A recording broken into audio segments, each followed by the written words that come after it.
Taktikinn í boði Jakko og Jóðem Jóð. Let's go.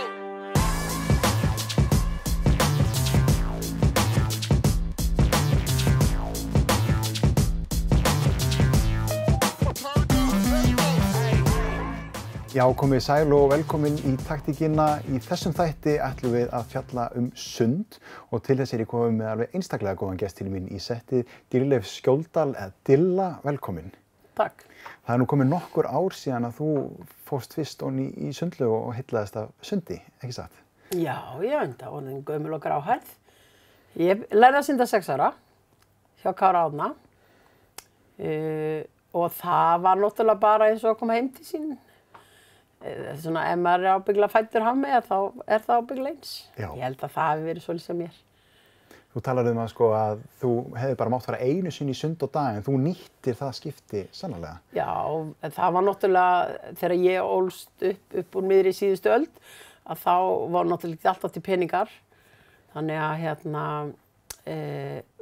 það var svona höfð takmörk á því, menn fær ekki nema einu sinni á dag í sund, sko.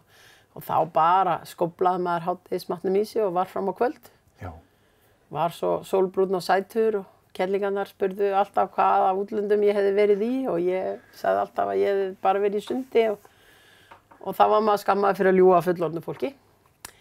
Þannig að þá fór ég að svara þeim að ég hefði verið á Grænlandi en þann dag í dag er ég aldrei farið til Grænlands. Sorry, þeir sem ég laug að. En svo ertu að æfa þarna sundi og þú fyrir í sveit og kemur tilbaka, þannig að það er ýmislegt sem að gengur þarna á. Já, það var náttúrulega bara í fyrsta lagi ekkert margir að æfa sund, sko. Og þegar ég byrjað þá er ég bara fljótt það efnileg og góð. Jóhann Möller telur að sé best að ég sé eldri hóp. Og þar var ég náttúrulega 2-3 árum yngri en allir.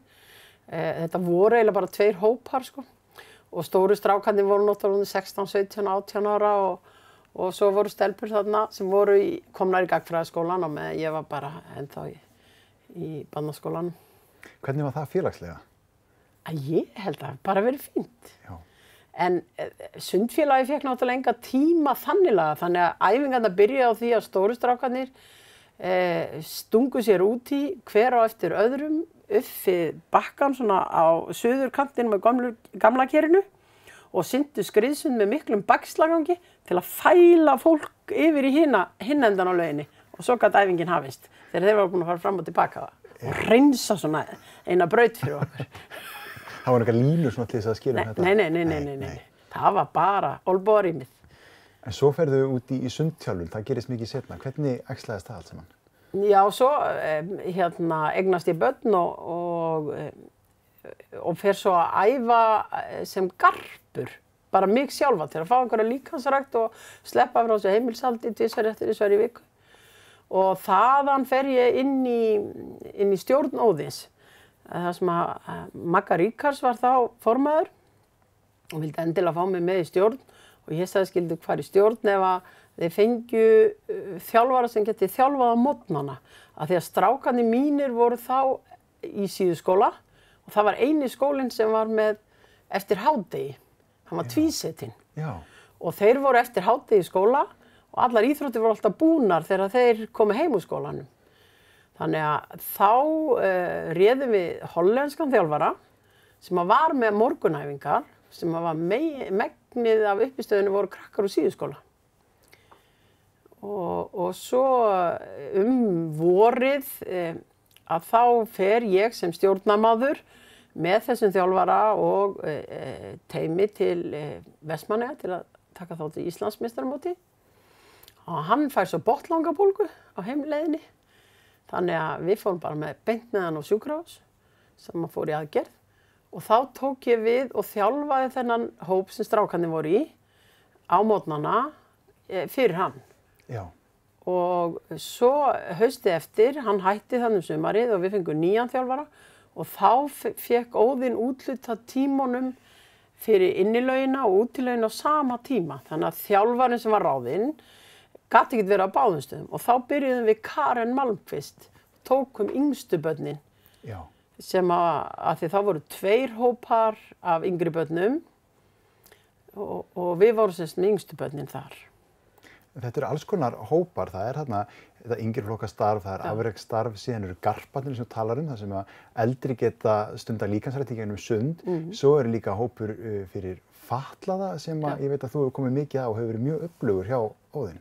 Já, við sko, það var þannig að í gegnum alla sögu Óðins hefur eiginlega verið fatlaðir einstaklingar að æfa með okkur. Fyrst hún Sigurrós sem var í rauninni hjá Akri en fór til að keppa í sundi á Ólympíuleikum og svo Ruth Sverris.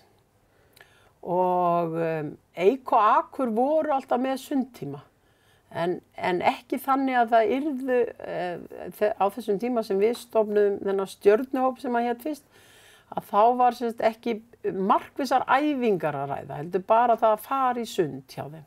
Og við vorum svolítið í að ræða þetta og þá var það ákveðið að við skildum bara prófa þetta, að bjóða upp á þjálfun fyrir krakka með skilgreinda fötlun.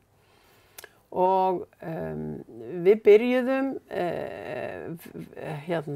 mamma hennar Önnur Rúnar sendi póst í gegnum sitt starf hjá Akureybæ til krakka sem að féllu inn í þennan kassa og bauð þeim 10 tíma æfingar. Og þar komu dálítið stór hópur og við Jóhanna Jessen byrjuðum á að þjálfa þau. Og svo á þessum 10 tímum loknum þá sendum við bara spurningalistum hvort þau hefðu yfir höfuð áhuga á að prófa að vera á æfingum. Og það var mjög jákvætt tekið í það. Þannig að þá stofnuðum við hóp sem hét Stjörnuhópur, sem síðan þegar sundskólinn byrjaði, breyttist og þá var nafninu breytt í Krossfiskar. Já.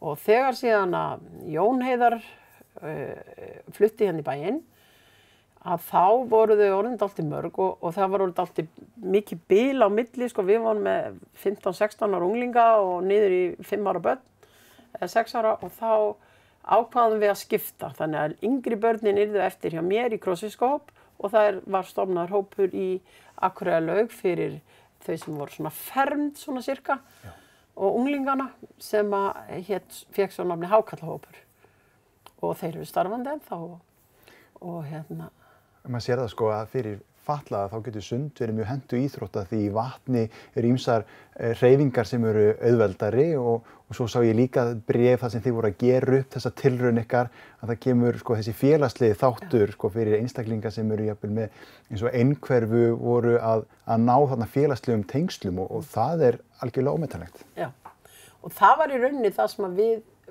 vissum ekkert fyrir. En áttuðum okkur á að allir þessi krakkar sem komu í þennan fyrsta hóp voru að koma úr mörgum mismunandi skólum og voru svona, ég veit ekki hvort það sé rétt orðalagan, en þau voru svolítið að daga uppi meðal sinna bekkjafélaga. Og þarna hittu þau bara sína líka. Og þú veist, stelpunnar eignuðust kærasta og fóru að fara á ball og fengu að vera bara eins og þær vildu án þess að einhver væri að gefa þeim olnbogaskot eða eitthvað. Og þú veist, maður sá alveg hvernig þau fóru að blómstra að þessu leyti. Þannig það líka sko að þú nefnir þessa einstaklingsmiðuðu þjálfun sem rosa mikilvæg og maður ímyndir sko þegar þú ferð út í þetta verkefni að þú hlýtur að fá sko svo mörg mismunandi tilfelli sem þarf að kenna á mismunandi hátt og einstaklinga sem þarf að nálgast á mismunandi hátt. Það í raun ekkert eitt sem gengur yfir alla þarna. Nei, og meiri segja sko þegar maður heldur að kunni á hann Palla sko, þá bara bregst hann Palli allt öðruvísi við eða þú veist, við erum bara öll eins og við erum og ég náttúrulega eins og ég bæði tilfinningarík og skapráð og það eru þau líka en þú veist en megin þráðurinn held ég að sé alltaf að ég hef alltaf verið ofboðslega hlynnt í að börn fá að leika sér. Hvort sem barnið orðið 19 ára eða 6 ára eða 4 ára. Af því að leikurinn það sem við læra. Þú veist, ég get sagt þér að kafa og kafa og kafa.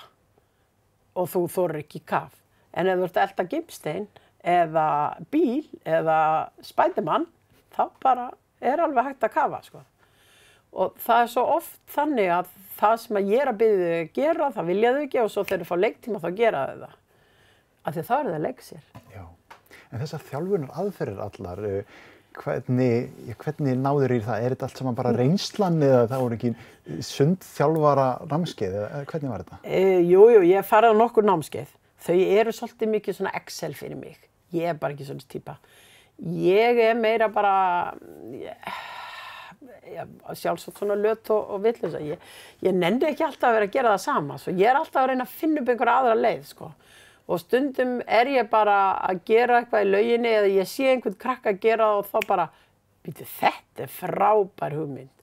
Og bara til dæmis, hérna áður fyrir var ég til dæmis aldrei að kenna krökkum að velta, sem sagt fara kollhnýst við að snúa sér eftir skriðsund fyrir þau voru kannski 8-9 ára, 7-8-9 ára.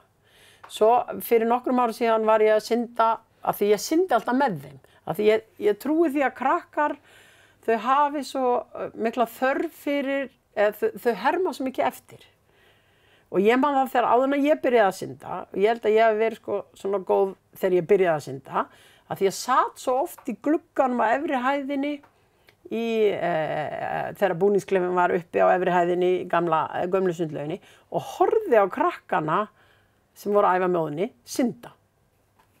Og í þá daga var sko hægt að horfa á í sundi og það var það sem maður gerði þegar maður var ekki ofan í sundi, þá var maður að horfa á í sundi. Já. Og þegar maður horfir á einhvern synda, þá fattar maður oft hvað hann að gera. Og ég sem sagt syndi alltaf með krökkunum. Og þetta skipti var ég að synda og við ætlum að synda 2 ferðir og ég glemdi mér og fór bara kollhnís og velti. Stoppaði svo og sneri mér við og sá eina 5 ára fara á eftir mér. Já. Og þá sem ég bara, bull þetta. Af hverju kennir maður þeim ekki 5-6 ára að velta? Já. Og nú ger ég það bara. Og jú, það er alltaf einhverju krakkar sem segir, ég get það, ég var vatn í nefn og eitthvað svona. Og ég fellega lítið svona umhyggjusöm, ég segi bara við. Þá var að fara heim og læra að snýta þér. Því að þetta ekkert öðruvísi. Maður bara blása út í nefið á meðan maður fyrir konni sín. Og þú veist, og þegar þau átta sig á að þetta ekkert stórhættulegt, þá er svo ótrúlegt það sem þau geta. Og ég segi mjög meðvitað við þau þegar þau lendi í einhverju sem ég veit að þeim finnst alveg stórhættulegt. Þá spyr ég þau bara, ertu dauð? Ertu dauður? Og yfirleitt segja þau nei, þá segja ég, þannig sér þau, maður ekki að því. Og svo stundum segja þau, já! Og þá segja ég, nei, maður getur ekki talað þegar maður dauður. Og svo eyði ég ekkert meiri tími í það. Já. Af því að við meðum heldur ekki alltaf vera að festa okkur við eitthvað vandamál. Krakkar verða að fá að vinna sig út úr því sjálf. Við getum ekki tekið allar byrðir heimsins af þeim, sko. Það bara ekkert svoleiðis. Og við þurfum að hjálpa börnum að verða á þrautseg. Og það svona svolítið sem ég stunda mjög mikið í sundinu, að fá þau til að sjá. Og ég geri mjög markvisst af því, svona, þegar ég er búin að hafa barn sem hefur verið vatnsrætt og átt erfitt og allt hvað, og svo tekst ég eitthvað og er farið að hafa gaman af þessu að gera eitthvað, þá segir ég stundum, manst í fyrra þegar þú komst og skældir yfir því að þú þorðir ekki að hoppa út í. Og þá verða þau oft svona bara. Og ég segi við, já, annars sérðu, ef maður æfi sig, það bara gengur það. Já. En maður þarf alltaf að æfa sig. Já. Jú, versta sem getur gerst er að þú fær vatn í nefið. En þá bara blæs maður því út aftur og heldur áfram. Það deyr enginn af því. Við skuldum hérna smá auglýsingahlið, þannig að við ætlum að vippa okkur í það og höldum síðan áfram eftir þær. Taktikinn í boði Jakko og Jóðan Mjóð. Let's go.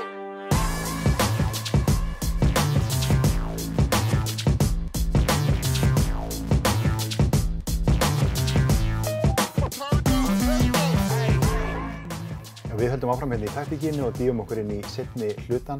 Við vorum svolítið að tala um sund með fötluðum, en þú hefur verið að vinna rosa mikið með börnum og börnum áður en þau eru að koma inn í skólasundið. Segðu okkur aðeins frá þessum hópi sem þú verið að þjálfa.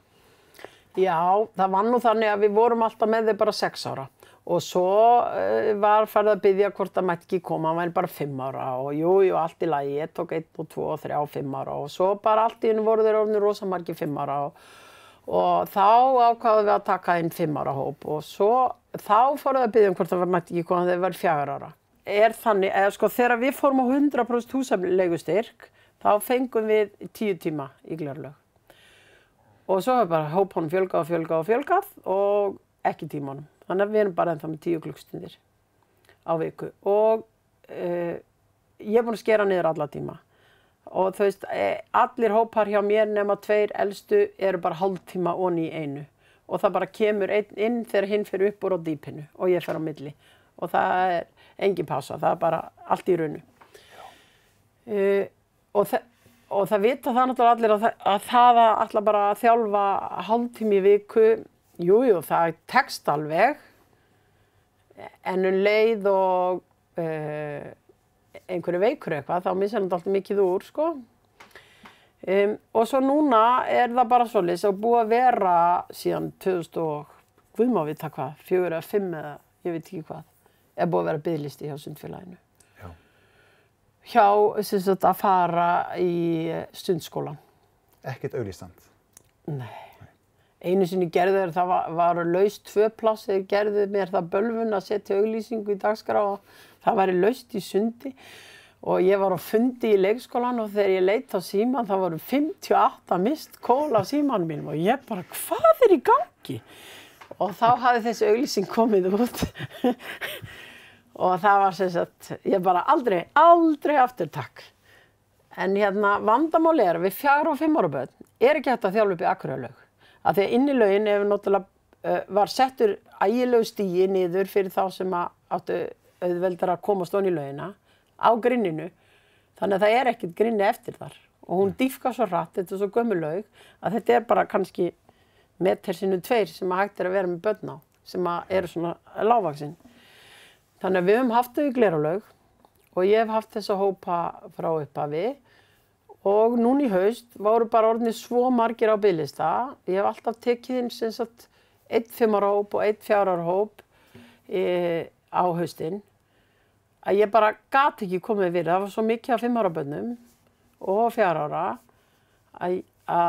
og þegar ég fekk enga fleiri tíma og ekki neitt, þá endaði með að það er heldur ekki að segja fólki sem búið að bíða biðlista barnið sitt í rúmt ár, bara nei, því miður, við getum ekki tekið það inn. Nei. Þannig að til þess að taka þau öll inn, þá eru þau núna bara einu sinni í viku. Í hálftíma? Í hálftíma. Og þú ert með hvað marga hópa á þessum 10 klukkutímum? 10. 10 hópa? Það er ekkert íþróttafélag á öllu landinu og þó víðar væri leitað í heiminum sem er eins þétt pakkað eins og Óðinn í Glerárlaug. Það er bara svoleiðis. Hvað þyrfti til? Hvað myndi vanta til þess að þú gætir sinnt þessu starfi og sinnt þessum hópa? Því þarna virðast foreldrar klárlega vera leit í það að börnin séu búin að læra að synda áður en þau mæti í skólasund. Fyrst og fremst þarf náttúrulega fleiri sundlaugar á Akureyri. Af því að þar er það sem að skóginn kreppir. Skólasund gengur fyrir öllum sundlaugum og skólasundið er ekkert búið eins og í Glerárlaug fyrir 2, 3, hálf 4 leytið á daginn. Skólarnir, sumir hverjir, og geta alveg þjappað sér betur fyrir á daginn, svo að losni meira seinni barndan. En það hentar ekki stundaskránni þeirra. Það er eitt. Annað er að þessi 4 og 5 ára börn, þau eru ekkert að koma fyrr eftir klukkan 4. Því að þau eru í leikskóla og foreldrarnir eru að vinna. Og þau eru ekkert að fara inn með strætó eða neitt. Það er einhver með þeim sem þarf að hjálpa þeim búningsklefanum. Eini tíminn í Glerárlaug sem er á milli 4:30 og 5 og er laus, er notaður undir vefjagigtarhóp af fullorðnu fólki sem ég vil nú meina geti komist hvenær sem er á daginn eða á kvöldin. En þar við situr og við höfum enga fleiri laugar. Það er ekkert þetta að færa sig. Inn í laugin á Akureyrarlaug er ekki notað. Skólasund, það er skylda og það er nú komið svolítið síðan að þetta er ekkert nýfrétt að það vanti innisundlu Akureyri. Hvenær kom beiðni þetta frá sundfélaginu? 1969 má finna í ársskýrslum IBA. Þegar ég var að grúska í sögu Óðins hérna fyrir 50 ára afmælið, það er bráðum að koma 60 ára afmæli, að þá rakst ég á það. Þar fyrst skriflega beiðni yfirbyggða sundlaug og þá báðu henni bara pentum þak á þessa útilaug sem var. Svo þegar var farið í breytingar á Akureyrarlaug og gerð önnur 25 metrar útilaug við hliðin á hinni sem ég hef nú enn ekki alveg skilið. Af hverju þarf maður 2 25 metra útilaugar norður undir Heimskautsbaug? Þá sagði nú byggingarstjórinn við okkur þá sem vorum á stjórnarfundi þá að við þyrftum ekkert að setja inn einhverjar skriflega beiðni til bæjarins með það. Það kæmi alltaf þak yfir hana því það væri svo mikið kostnaðarsamt að hafa hana svona ekki með þaki. Að því það eru svona yfirfljótanlegi bakkar og svoleiðis og sýndi okkur miklar og fínar teikningar á glerþaki og allt hvaðna sem að væri til á þessa stöðluðu laug. Og síðan hefur það ekki sést og þegar það hefur verið mistað þá sagt þetta stendur bara hvergi skrifað, það veit engin neitt um þetta. En það til í minni gamallan sundmanna, ekki bara mín. En staðan svo að þarna eru hópar hjá þér sem eru löngu sprungnir og gætu verið fleiri að koma ef það veri auglýst meira. Það sundlaug sem ekki í keppnisstærð, þannig að það ekki hægt að halda mót í sundi hérna í bænum. Þetta skerðir náttúrulega líka það svæði sem almenningur hefur til þess að stunda sund, þannig að og þetta kemur náttúrulega líka niður í skólastarfið því að sundlaug skólabygging. Já, og það var það sem ég reyndi að gera þegar þeir voru að byggja Naustárskóla. Þá vildi ég að þeir settu niður sundlaug, 50 metra sundlaug í kjallaranum á Naustárskóla. Því að ég vil meina það, skiptir ekki máli fyrir son minn úr þorpinu, hvort hann fer með strætóin á Akureyrarlaugarsvæði eða upp í Naustahverfi. Og þá getur bara sundfélag átt sitt heimili þar. Og Akureyrarlaug verið svo baðströnd í bænum sem bæjar aðilar vilja að hún sé. Já, en það líka verið að meta hvaða grein mest sprungin og hvað iðkendafjöldin mestur en auðvitað vex iðkendafjöldin ekki nema vist þegar aðstæður eru svona, það kuldi og það verið að fella niður æfingar og aðstæðan ekkert góð. Og ég veit að þú ert náttúrulega alveg á því máli og þú náttúrulega varst að skila inn hvað heiðursviðurkenningu frá frístundaráði hér, bara sem ákveðin mótmæli við þessa stöðu sem komin upp. Mér finnst það þegar ég búin að bíða í 50 ár og sundfélagið, ekki ég persónulega, sundfélagið í 50 ár eftir að fá úrlausn í að fá almennilega yfirbyggða æfinga og keppnislaug og það búið til lista, ekki bara núna, heldur áður. Þá vorum við númer 3, núna erum við númer 7. Það búið að biðja, ég er búin að biðja mörgu sinnum með meira pláss og meiri tíma í Glerárlaug. Og það hljóma kannski á því að halda það að ég hef svo ofsalega gaman að vera í vinnunni, að ég get bara verið í vinnunni allan sólarhringinn. Það ekkert endilega fyrir mig, það bara fyrir þessi börn sem búa hér og foreldrar þeirra sem eiga þessi börn, sem vilja þau læra að synda. Og 70-80% af þeir krökkum sem ég kenni að synda og hef kennt 20 ár, þeir ekki að verða ólympíufarar í sundi, þeir ekki að fara að æfa sund, þeir bara læra að synda og þeir kunna það fyrir lífstíð.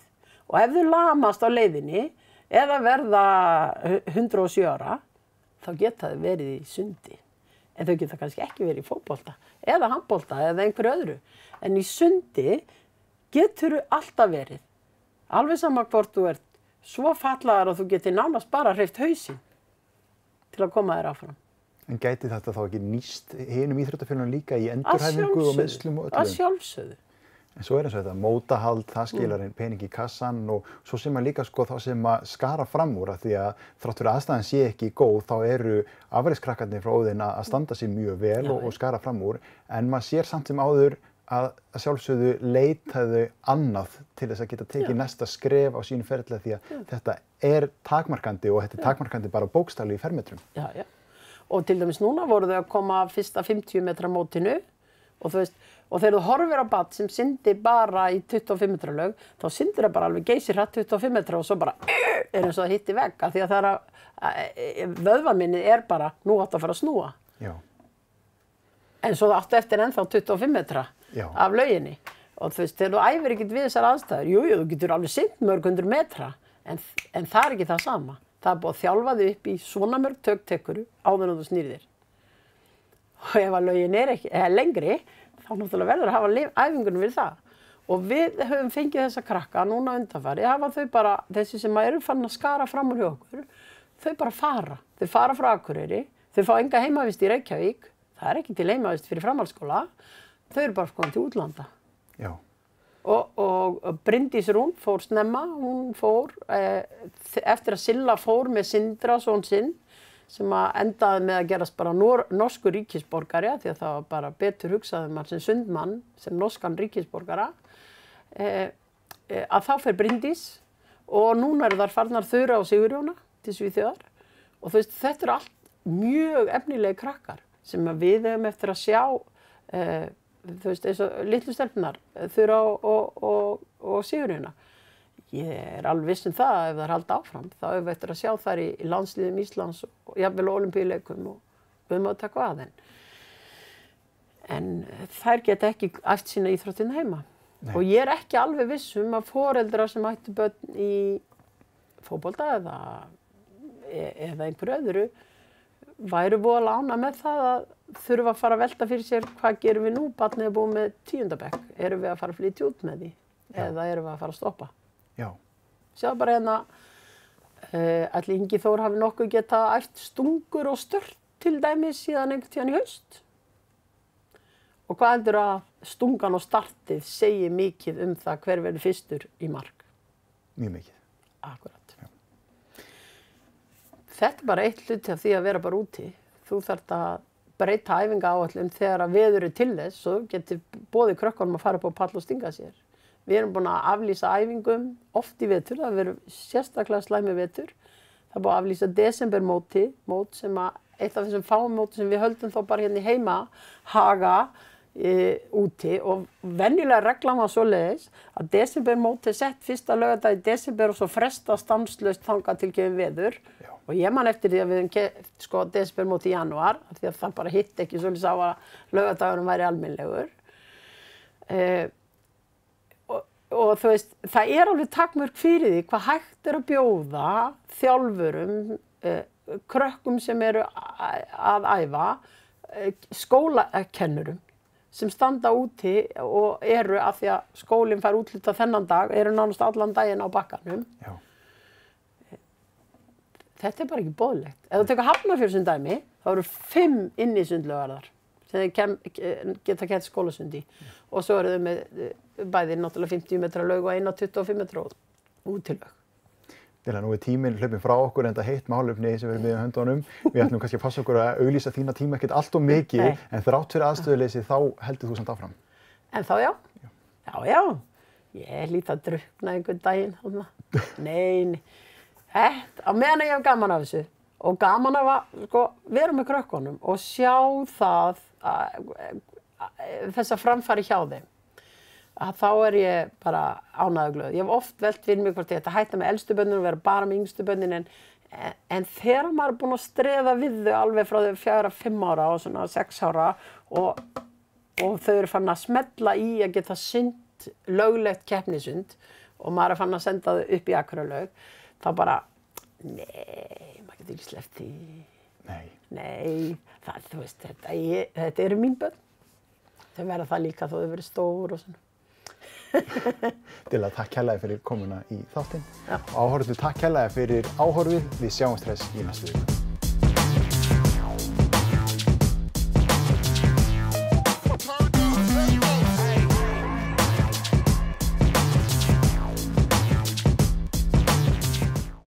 Taktikinn í boði Jakó